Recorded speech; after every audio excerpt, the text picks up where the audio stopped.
Hello and welcome to Derry Community Television. My name is Kimberley Haas. This is It's Your Health. It's a show that we're doing with the Food and Drug Administration. I am joined by Joe Raulinaitis. It's so good to see you again, Joe. How are you? I'm well, Kim. It's an honor to be here in sunny Derry, New Hampshire. I love it.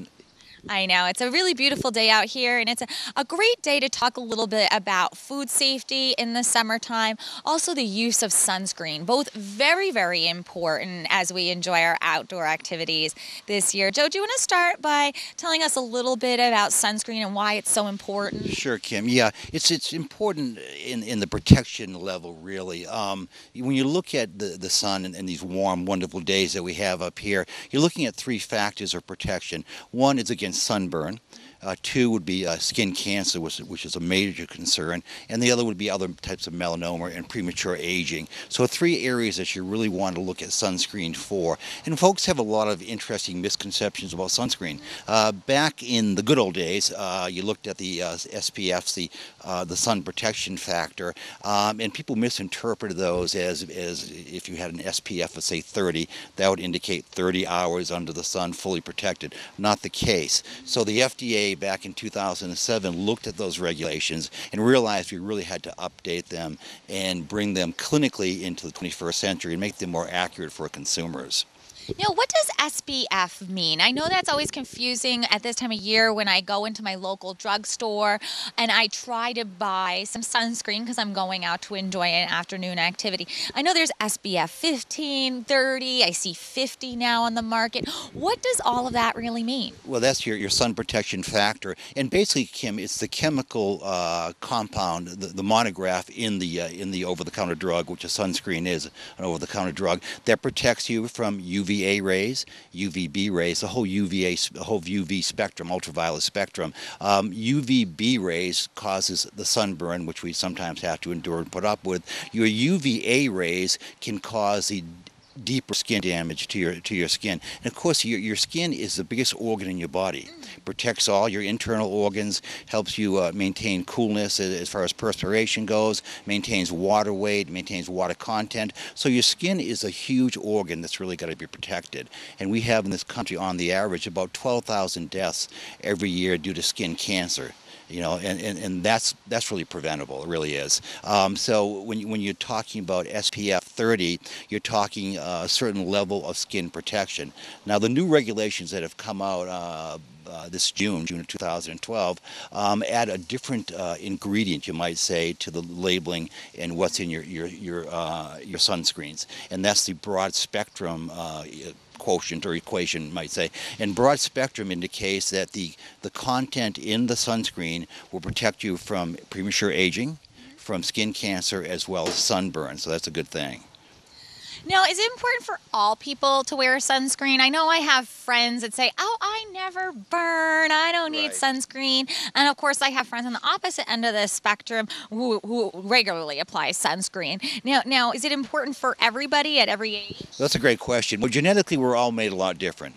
And the bureaucracy of the FDA being what it is, we divided people into 5 categories, Category 1 to Category 5. The Category 1 folks are those wonderful blue-eyed, light-skinned, sort of Gaelic people that just look wonderfully romantic, but do tend to burn every time they step out into the sun. If they're out in the sun for 5 minutes, they've got a real interesting sunburn, and they never seem to get a base tan. So that's your Category 1 people, usually characterized by light skin, the freckles you indicated, the fair hair, the red hair, the blue eyes, the wonderful Gaelic look. And now you get your Category 5 people, more of the Mediterranean group of folks. They have a little bit darker skin tone naturally in the winter as well as the summer, and they never seem to burn. So they are naturally genetically protected from UVA and UVB rays all the time. So that it's broken down into 5 categories, and some folks are lucky, some folks have to work at being lucky and well under the sun.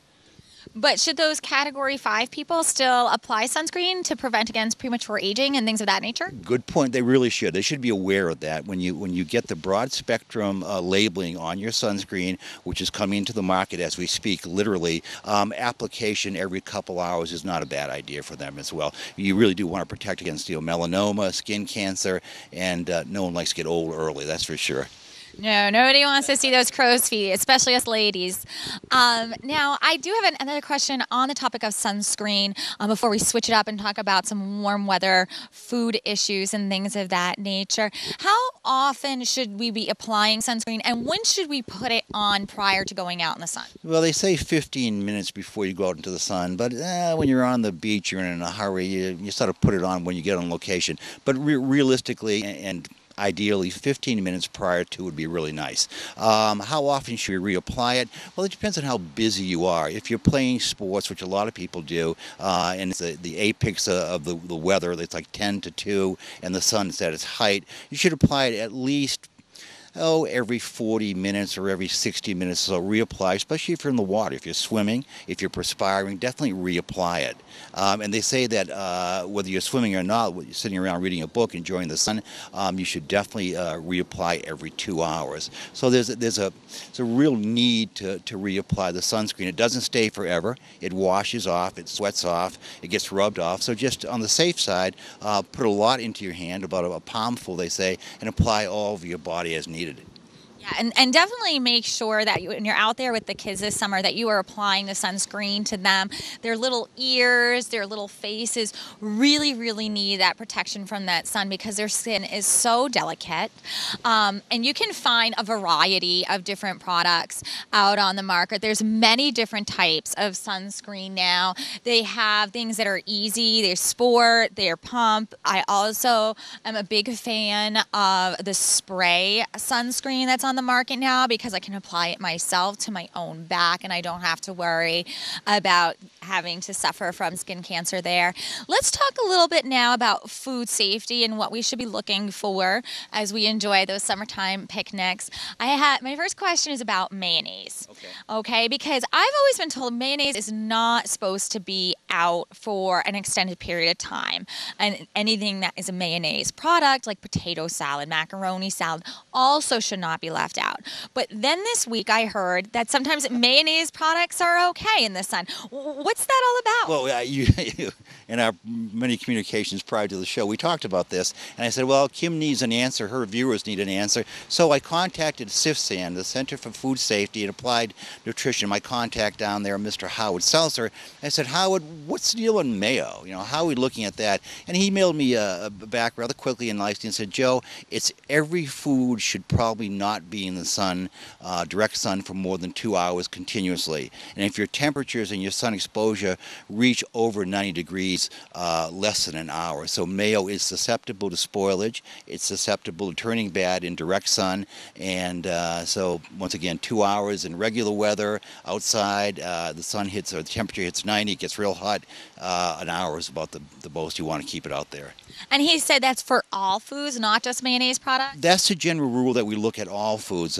Mayo has somewhat of an appeal and a little bit of a controversial background as far as its use, but all foods should fall into that category, really, all foods. It's really good to know because a lot of times I take those mayo products inside the house after a while and I might leave something else like chicken or steak outside for people to enjoy throughout the afternoon. And that's actually what we're going to talk about next. Let's talk a little bit about what we need to do when we're grilling to ensure that our food is safe before we consume it. We have the grill going right here and some delicious looking food on it. I wanted to ask you how you know when food is done. Well, oftentimes a food thermometer is a good thing to have. I didn't bring mine with me. Rule of thumb is texture and appearance, Kim. Take a look, cut into a hamburger, cut into a steak, cut into a pork chop, and take a look at the content. It's the old rule of thumb that you never serve meat that is not fully cooked. You have to fully cook it. And we have chicken here, we have hamburger, and you've got to realize there are different temperatures to adhere to when you're cooking different types of meats. Your steaks and your pork chops, 145 degrees will do it. A food thermometer is always a good utensil to have nowadays. It really is. We have a great deal of awareness as to what bacteria grows in certain products after it's cooked, post-cooking when it's out on the table for a long period of time. And we realize realize that, with the number of cases of foodborne illnesses around and the fact that we have about 3,000 people dying every year because of foodborne illnesses, that can be prevented. It really can. It's unnecessary. It really is. And it's an uncomfortable situation, and it's never pleasant to have the ramifications and repercussions of being sick. So your steaks and your pork chops cook at about 145 degrees until they're brown and well cooked, not overcooked. Your hamburger is about 160 degrees.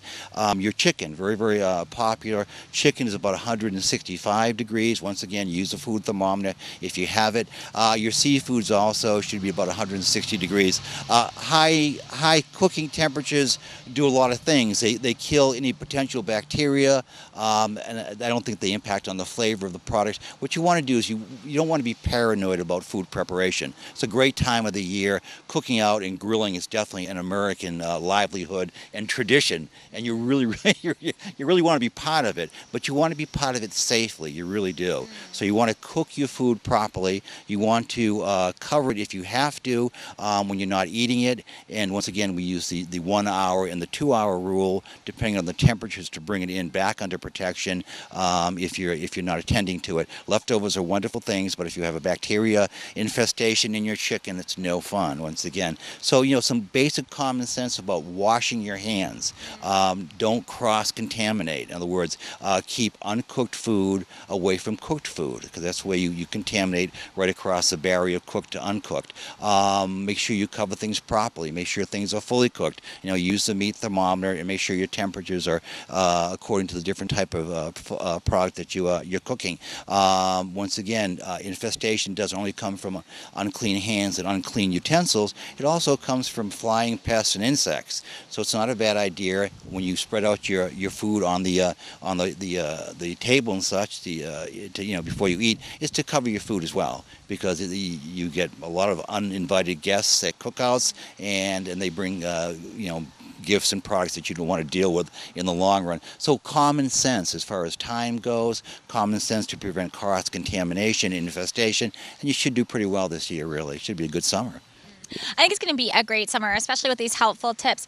Now, I know that a lot of times when I'm grilling, I don't use a meat thermometer, but I do kind of check for color. What are some signs maybe that something's done when you cut into it? Chicken turns a nice sort of a whitish color, sort of translucent.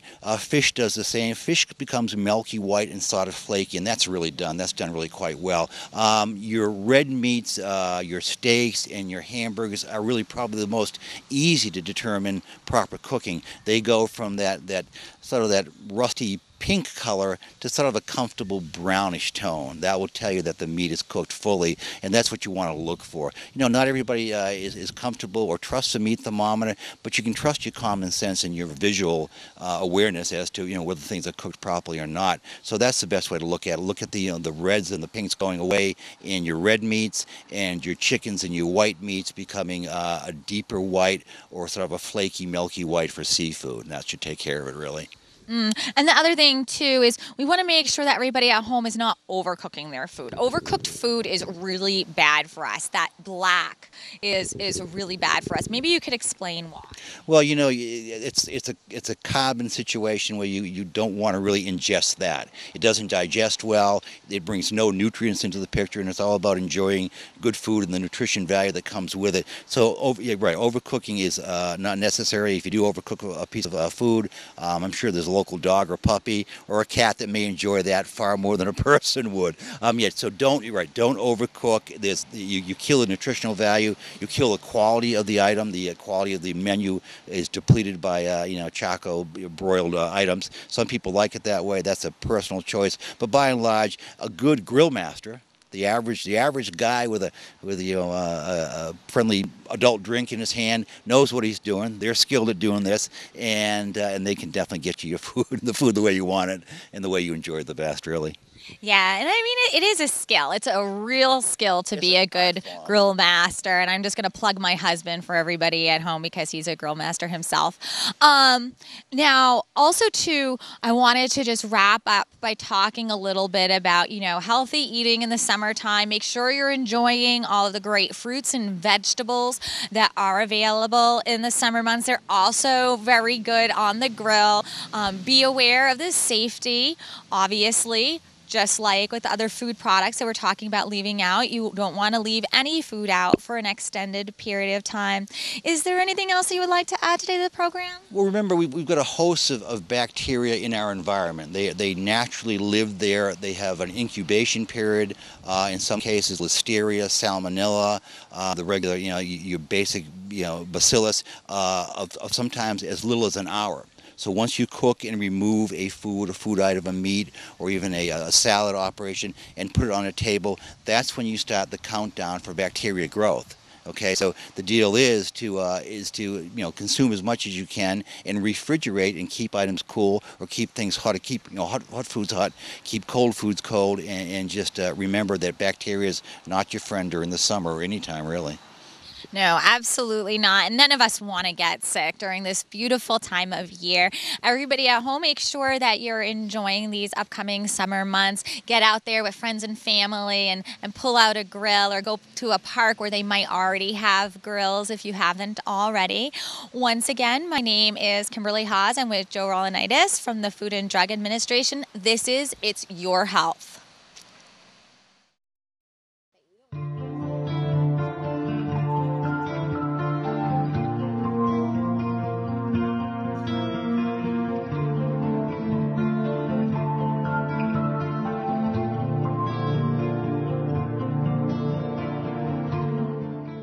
Fight back. I want to remind all you folks in the audience to practice good, safe food handlings all the time, especially in this warm weather.